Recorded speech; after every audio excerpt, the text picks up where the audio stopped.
ଆଜିଠାରୁ 2 ଦିନିଆ ଜାପାନ ଗସ୍ତରେ ପ୍ରଧାନମନ୍ତ୍ରୀ ମୋଦିଙ୍କ ଅପେକ୍ଷାରେ ପ୍ରବାସୀ ଭାରତୀୟ। ଆସନ୍ତୁ ଜାଣିବା ଏହାର ସର୍ବିଶେଷ ଖବର ବିଷୟରେ। ଜାପାନ ଗସ୍ତରେ ଯିବେ ପ୍ରଧାନମନ୍ତ୍ରୀ ନରେନ୍ଦ୍ର ମୋଦି। 2 ଦିନିଆ ଜାପାନ ଗସ୍ତ କରିବେ ମୋଦି। ଆଜିଠାରୁ ପ୍ରଧାନମନ୍ତ୍ରୀ ନରେନ୍ଦ୍ର ମୋଦିଙ୍କର ଜାପାନ ଗସ୍ତ ଥିବାବେଳେ ଆଜି ମଧ୍ୟରାତ୍ରିରେ ସେ ଜାପାନ ଅଭିମୁଖେ ବାହାରିବେ ବୋଲି ସୂଚନା ରହିଛି।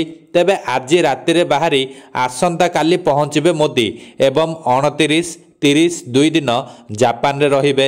ମୋଦି ପ୍ରଧାନମନ୍ତ୍ରୀ ହେବାଠାରୁ ଏହା ତାଙ୍କର ଅଷ୍ଟମ ଗସ୍ତ ହେବ। ସେପଟେ ଚୀନ ଗସ୍ତ ବି କରିବେ ମୋଦି। 4 ଦିନିଆ ଜାପାନ ଓ ଚୀନ ଗସ୍ତରେ ଯିବେ ମୋଦି। ବୈଦେଶିକ ମନ୍ତ୍ରାଳୟ ପକ୍ଷରୁ ଦିଆଯାଇଥିବା ସୂଚନା ଅନୁଯାୟୀ ପ୍ରଧାନମନ୍ତ୍ରୀ ମୋଦି ପ୍ରଥମ ପର୍ଯ୍ୟାୟରେ 29 ଓ 30 ତାରିଖ 2 ଦିନ ଜାପାନ ଗସ୍ତ କରିବେ। ଅଗଷ୍ଟ 31 ଓ ସେପ୍ଟେମ୍ବର 1 ତାରିଖରେ ଚୀନ ଗସ୍ତ କରିବେ। ଜାପାନ ଗସ୍ତ କାଳରେ ମୋଦି 15ତମ ଭାରତ ଜାପାନ ବାର୍ଷିକ ଶିଖର ବୈଠକରେ ଯୋଗ ଦେବେ।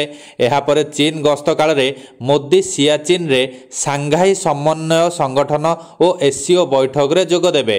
ବୈଠକକୁ ଯୋଗ ଦେଇଥିବା ବିଭିନ୍ନ ରାଷ୍ଟ୍ର ମୁଖ୍ୟଙ୍କ ସହିତ ମୋଦିଙ୍କର ଦ୍ୱିପାକ୍ଷିକ ଓ ବହୁପାକ୍ଷିକ ବୈଠକ ହେବ। ଏସସିଓ ବୈଠକକୁ 20ଟି ରାଷ୍ଟ୍ରର ନେତାଙ୍କୁ ନିମନ୍ତ୍ରଣ କରାଯାଇଛି। ଜାପାନ ଗସ୍ତ ଥିବାରୁ ଟୋକିଓରେ ମୋଦିଙ୍କର ସ୍ୱାଗତ ପାଇଁ ଭବ୍ୟ ଆୟୋଜନ ସହ ପ୍ରବାସୀ ଭାରତୀୟମାନେ ଅପେକ୍ଷା କରି ରହିଛନ୍ତି। ମୋଦି ବିଶ୍ୱର ଏକ ବ୍ରାଣ୍ଡ କହି ତାଙ୍କ ପ୍ରଶଂସା କରିଛନ୍ତି ପ୍ରବାସୀ ଭାରତୀୟ।